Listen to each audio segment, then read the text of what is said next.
Hello there. Welcome to Just the Discs. We talk about Blu-rays here.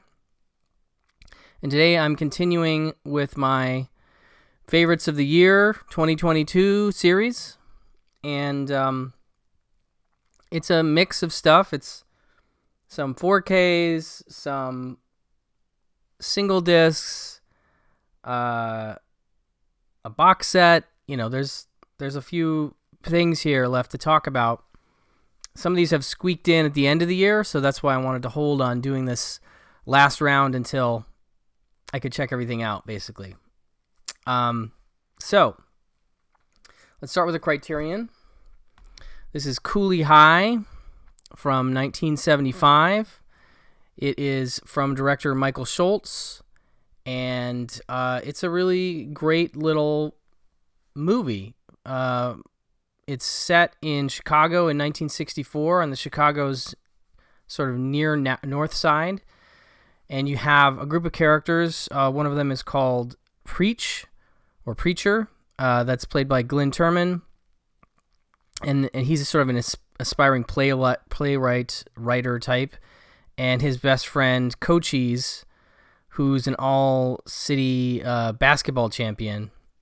And they are sort of closing out the final weeks of their senior year with their classmates at Edwin G. Cooley Vocational High School.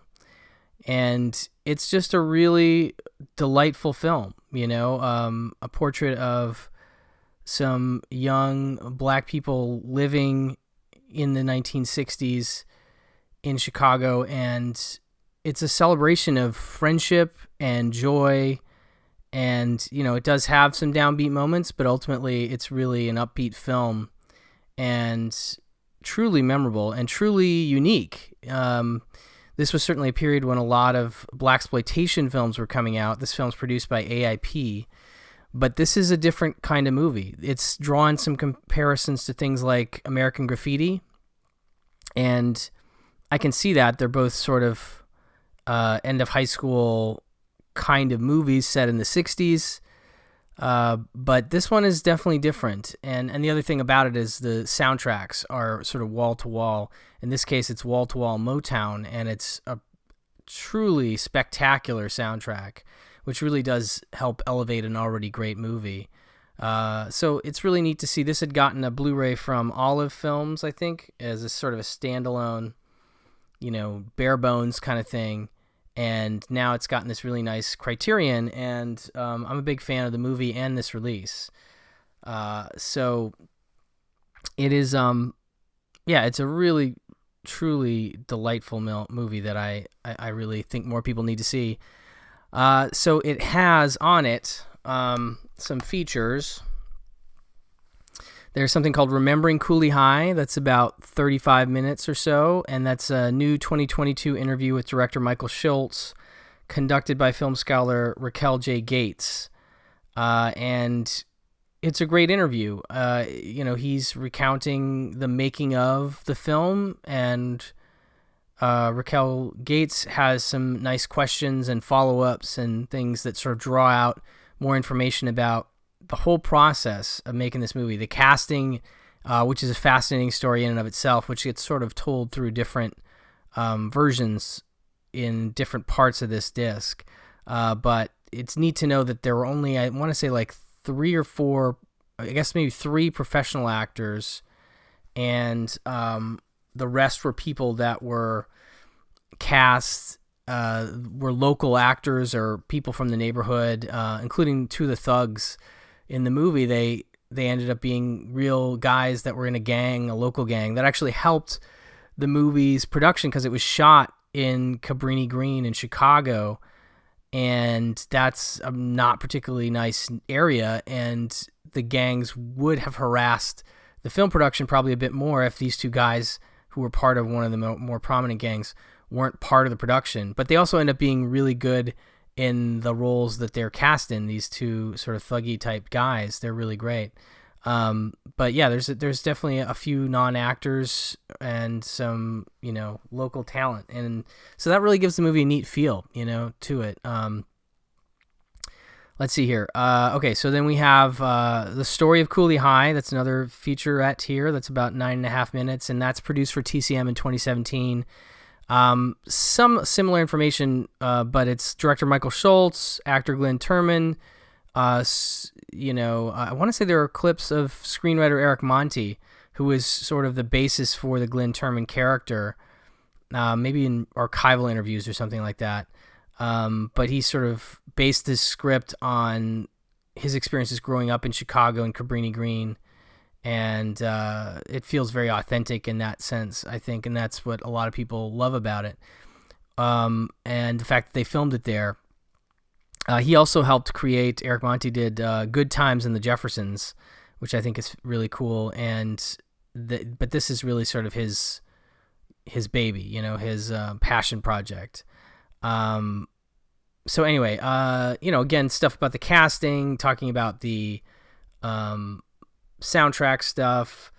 Then we have an Academy tribute, which is 1 hour and 7 minutes, and it's a really cool panel discussion hosted by actor-filmmaker Robert Townsend, and it was recorded at the Academy of Motion Picture Arts and Sciences Samuel Goldwyn Theater on July 8th, 2019, after a special screening of Cooley High. And on stage are director Michael Schultz, actors Lawrence Hilton Jacobs, who plays Cochise in the movie, Garrett Morris, who is a teacher in the film, and interestingly was a teacher at that time, and he tells the story of how they were unsure if they could cast him as a teacher, despite the fact that that's what he was doing, and obviously he is a talented comedian and actor. But yeah, so he's on stage, and there's some other members of the cast and crew talking about the making of the film, its influence on black cinema and filmmakers, including people like John Singleton, who is like a huge fan of it. And so anyway, a really neat and heartfelt tribute to the film, and a lengthy one at that, at 1 hour and 7 minutes. So between the three of these, you have about 2 hours worth of bonus content, supplements to go with the film, which again is already really great and has a wonderful soundtrack. So just wanted to highlight Cooley High at the top, as it's definitely a late entry in Criterion's output this year, but really solid stuff. One more Criterion real quick. This is The Velvet Underground, the Todd Haynes documentary that he did for Apple TV, which is one of my favorite documentaries about, a band that I've seen in recent memory. And this came out in late 2021, I think. But I love that, Apple and Criterion partnered together to put this out on Blu-ray, so that it doesn't just exist streaming. And it's a really great documentary, really well done. They use some really cool footage from some camera tests, I want to say, with the members of the band, like Lou Reed just staring at the camera. There's a lot of like split screen happening. There's actually a lot of manipulation of the frame in that sense that I really liked. But there's some sections of the film where you'll have people talking about, let's say, Lou Reed, and maybe him talking about himself in some archival interview or something. And on the left, or sort of the right side of the screen, is just Lou Reed's face, just staring at the camera, not a freeze frame, but just like, a camera test or whatever, just looking at you, So it's this really interesting sort of stylistic choice to do that, and I really dug those sections of the movie. They do that for each of the band members, and it's great. But anyway. So, great doc, 4K digital master, approved by Todd Haynes and cinematographer Ed Lockman, Dolby Atmos soundtrack, alternate stereo soundtrack, commentary with Haynes and his editors Afonso Goncalves and Adam Kernitz. Great commentary, really neat to hear their thoughts on the whole process and the band. Outtakes from the interviews shot for the film with musician Jonathan Richman. That's actually one of my favorite interviews in the movie. He really has a lot of interesting things to say. He was sort of able to get involved with them as like a 16-year-old kid fan, and get sort of close to them, and has some really neat insights about the band. Filmmaker Jonas Mekas, actor Mary Warrenov, Haynes and musicians John Cale and Maureen Tucker in conversation with writer Jen Pelly in 2021. Complete version of some of the avant-garde films excerpted in the movie, and an essay by critic Grail Marcus as well. So a really good release of a really great documentary about a great band. So that is The Velvet Underground. I will do...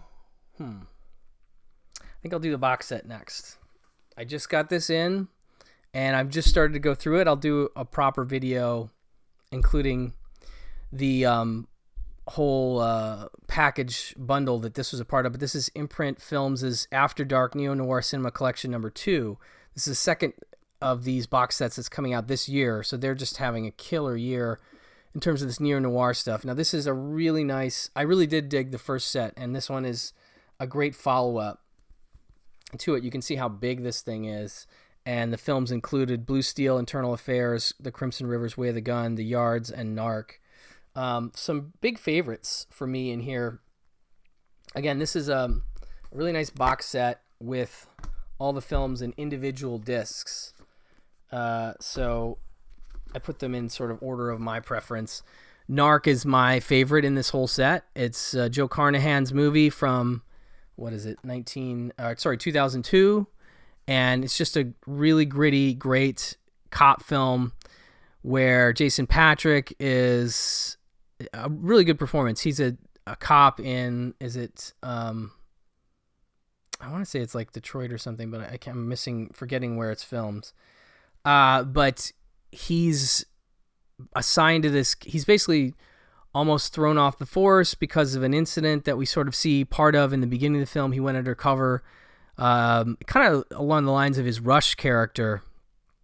But it's a really intense opening. It's a great gnarly chase scene, foot chase through this playground. It's heavy duty stuff.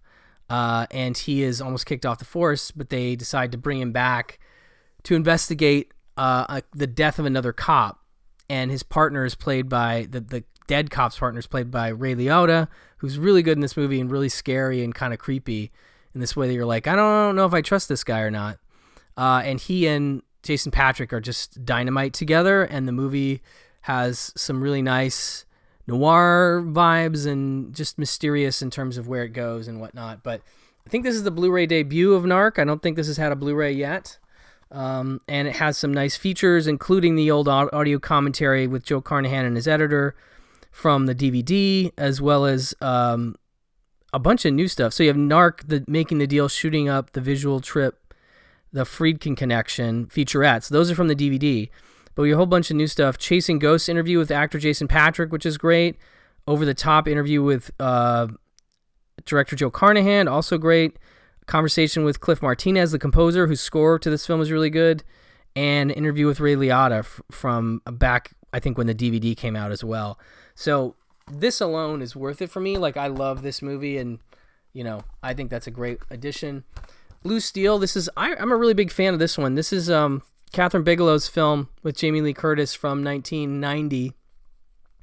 And it's gotten like a release overseas, but this is the first region locked version as far as I know. And it's a really cool movie about a young woman who becomes a cop, and early on in her walking the beat, she gets involved in a shooting at a grocery store and then loses her gun, and somebody who's revealed pretty quickly is using the gun to kill people, and it becomes this whole thing where she's in trouble and sort of being stalked by him, and it's pretty intense stuff, but really well done.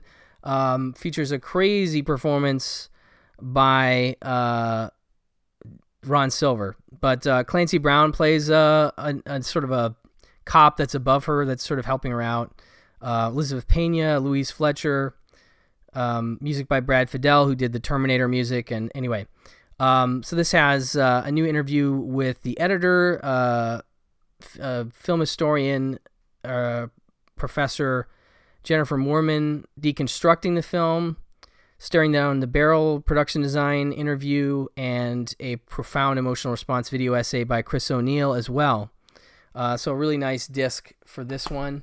Way of the Gun also has had a Blu-ray before, but I want to say this has a new commentary by Travis Woods, who I'm a big fan of, and I dug this track, but it also brings over the Chris McQuarrie and composer commentary and isolated music score, cast interviews, all kinds of stuff from the previous releases. But this is just a great Christopher McQuarrie. I think it's his directing debut.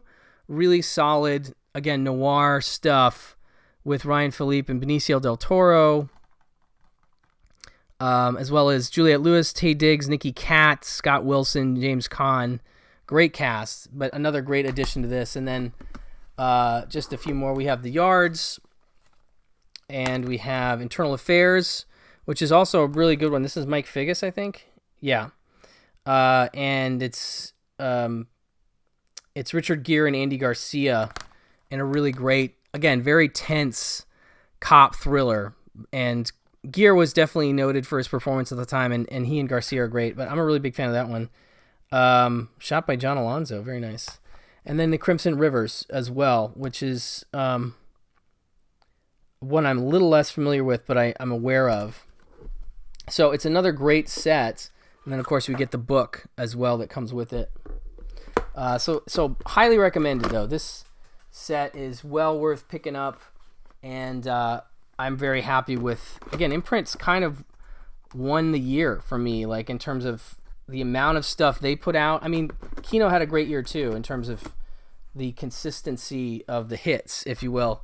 But man, Imprint had a hell of a year, and I'm going to continue to talk about them with one more disc, and that's Ladies and Gentlemen, The Fabulous Stains, which is, to me, along with Times Square, which Kino put out this year, which I talked about in a previous favorites video.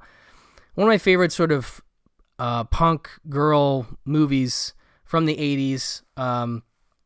Really, really fantastic performance by Diane Lane as Corinne Burns, this young woman who is in a sort of a rough home life situation and starts up a band with her friends, one of them played by Laura Dern, and they start to sort of catch the zeitgeist, and they end up on a tour with another punk band, and you sort of see the behind the scenes of what it's like to tour and the rise of fame, and notoriety in a time pre-social media, videos going viral. And it's interesting to see that the effect that it has on them, and it's just a great portrait and a great movie. Really excited to have this on Blu-ray. And this one has some old features, audio commentary with director Lou Adler. I think that was on the Blu-ray. Audio commentary with Diane Lane and Laura Dern, which is great. That was on the DVD, both of those before. This new audio commentary with film critic author Lee Gambin and musician journalist Allison Wolfe is cool. And I Don't Put Out Punk Anger X Feminism video essay by Kat Ellinger is new. Lizard Music, The Late Night Culture of the Fabulous Stains video essay by author Sarah Marcus, also new. And audio interview with Marin Cantor, and Keep on Rockin' interview with actress Debbie Rochon. So a really nice disc. It's using an existing master, which looks pretty good, but who knows? Maybe this isn't the only version of this film we'll get, but for now it was like a must, and I'm definitely glad to have it. It's one of those, I've been waiting for this on Blu-ray for a long time. Fantastic movie. So that's 2 from Imprint.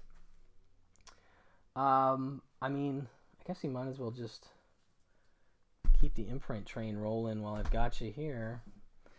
I totally forgot to bring this up on the last box set round, which I should have, and this is the Imprint box set of the Wicker Man, which is a really excellent set, 3-disc set, as you can see there. And so you have the final cut, you have, I think this is the theatrical cut. No, this is the special features disc.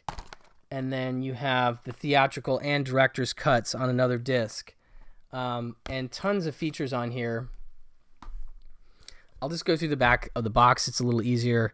Final cut, audio commentaries. It's just a great set, So you have the theatrical cut and director's cut. Audio commentary, film critic Kim Newman and Sean Hogan. That's one of my favorite tracks on this. But then you have tons of extra features. It's just an outstanding presentation of a cult gem, if you will. A movie that's certainly gotten more attention since stuff like Midsommar has come out, but I feel like it's more known now than it ever has been. And yeah, the presentation is great and the extras are great. Truly wonderful Wicker Man box set from Imprint. So, all right, enough of that. Let's talk about some 4Ks. I just got this in and I love it. This is from Studio Canal, I think. Yeah. This is a 4K of Walter Hill's The Driver. And, maybe we'll get one of these stateside. I don't know. But this one it comes with a Blu-ray that is region locked. But, of course, the 4K is not. And it looks good. I mean, it's a Fox film from 1978 or whatever. And so especially the opening credits look a little rough. Like, I don't know, the film stock maybe, I'm not sure. But it is a new restoration, and it's better than the film's ever looked as far as I've ever seen it. And this disc had been out of print for a while, at least on the Twilight Time side. There had been a UK Blu-ray you could get. But yeah, I really love this 4K, and it comes with some new features. Let's see here. I want to say there's a couple interviews with Walter Hill on this. New masterclass with Walter Hill. I want to say that's like a half an hour or so, and then another interview with Walter Hill, as well as an alternate opening sequence. So you get some nice features in addition to the best looking transfer, and you get a nice poster as well inside here. So you have your Blu-ray and your 4K. You can get this on Amazon. I got it on Amazon UK, but I'm pretty sure you can get it on Amazon, Diabolic, wherever you get your imports. But this is truly one of my favorite movies of all time, so there's no way that I wasn't going to mention this 4K. Huge recommend from me. Let's see here. Then we have the Changeling. This is the 4K version from Severin, which just came out. It's a really nice looking presentation of this one as well. I bought this on Blu-ray, and I think it's got all the features that were previously featured on the Blu-ray. I don't know if they added anything, but the scan is great, and it's one of the scary movies of all time, really. It's a must. It's a must own and a must have, and yeah, highly recommended for those that haven't picked it up. I'm assuming folks probably grabbed the Blu-ray, but I was happy to get the 4K during the sale. It wasn't on sale, but I snagged it during that. And another part of that sale, but also not on sale, was Dario Argento's Four Flies on Grey Velvet 4K, which also looks spectacular, and which had been there was an image that sort of teased what people thought was this years ago now, and it's finally come to be, and it's great. Yeah, if you're a Dario Argento fan, this is definitely one of the ones people are big proponents of, and it looks really good, and it's got multiple versions of the film. Like, you have an English version and an Italian version, and I want to say the Italian, yeah, here we go, includes director's cut, English language version, 4+ hours of special features, and Ennio Morricone's score CD. So you have the score CD in here as well, and the score is really great. Obviously, Morricone's always doing great stuff, but yeah, I really was impressed with how this 4K looks. It really continues the lineage of great-looking Dario Argento on 4K. So that's from Severin. I've got a few from that Sony Pictures Classics 4K box set that I pulled out. This is Run Lola Run. I talked about it in that box set opening, but if you missed that, I'm assuming these will probably come out as solo releases, but this box set was on sale for like $139, almost 50% off, and I bought it, and it had this film, it had one more that I'll mention. Actually, it had several that are worthwhile, but this is the one I was really excited about. I'm a big fan of Run Lola Run, and the 4K looks great. The color looks wonderful. It's this crazy, dreamy movie that sort of shows multiple perspectives on a bank robbery kind of situation, and it's got a great soundtrack, and Tom Tykwer really did a wonderful job. A movie I still feel like people know, but maybe not as much as they should. This is a great movie to show young people or teens to kind of get them into foreign films because it's got so much energy to it. It's hard to... The appeal continues, is what I'm saying. So this is a really good-looking 4K and includes commentaries and all the stuff that have been on previous editions. So this is like the ultimate version of this film. Same thing with City of Lost Children, the Jeunet and Caro film. Truly stylish, crazy, Gilliam-esque, bizarre fairy tale, and looks great on 4K. And this also brings over all the commentaries and things that I think have been a part of previous releases. Synecdoche, New York was another one I almost brought over. That's also great. Let's see here. I've got a few more things from some of the partner labels. This is Heavy Metal Parking Lot from Circle Collective, and it's a really great, very short documentary that takes place in a... Oh, I actually got 2 copies of this. This is my still wrapped copy. It takes place in the parking lot of a Judas Priest concert on May 31st, 1986. And it is just this crazy portrait of these people tailgating and partying in the parking lot. And it's become this total cult item. And it's just delightful. But yeah, so Heavy Metal Parking Lot includes a whole bunch of stuff from the filmmakers, some other films they did, Heavy Metal Picnic, Heavy Metal Basement, Neil Diamond Parking Lot, Harry Potter Parking Lot, all kinds of cool stuff. And other films like Ernest Borgnine on the Bus, which is awesome. It's a truly epic set, and I absolutely love it. Highly, highly recommended. You know, not just for Heavy Metal Parking Lot, which is a classic, but everything else that you get. And then, let's see here. I think the last one I'll mention for now is In the Soup. This is from Factory 25, and it is a really great indie film from director Alexander Rockwell, who's one of Tarantino's peers and who would work on the Four Rooms movie with him. He did one of the rooms, and this is sort of his, breakout movie from 92 about a young aspiring filmmaker named Adolfo Rollo, played by Steve Buscemi, who meets like a sort of a gangster adjacent guy played by Seymour Cassell, and who agrees to fund his movie. And it's just this great, weird story of this guy making his, and you can see his script, Unconditional Surrender, is this gigantic book of a script, and it's a good aspiring filmmaker movie. It's black and white. The transfer is really good, and it includes some nice extra features. Little Feat, the award-winning 2014 feature by him, and a post-screening Q&A with him, and a 32-page booklet that includes an interview with him and Quentin Tarantino, as well as text by Steve Buscemi, Jennifer Beals, who's also in the movie, Alexander Rockwell, and Eric Cohn. Really, really nice disc, and like movie that could have come out from Criterion. It's like that good and that interesting. So that's the last one I'll mention as part of this video. I may or may not do another round of these, but for now, definitely check out all of these discs I've mentioned. It's been a really great year for physical media again, and I'm happy to continue to talk about this stuff because there's just too much to highlight, an embarrassment of riches, as it were. So anyway, thank you for your time. Thank you for watching. Thank you for listening, and I'll talk to you soon. Bye-bye.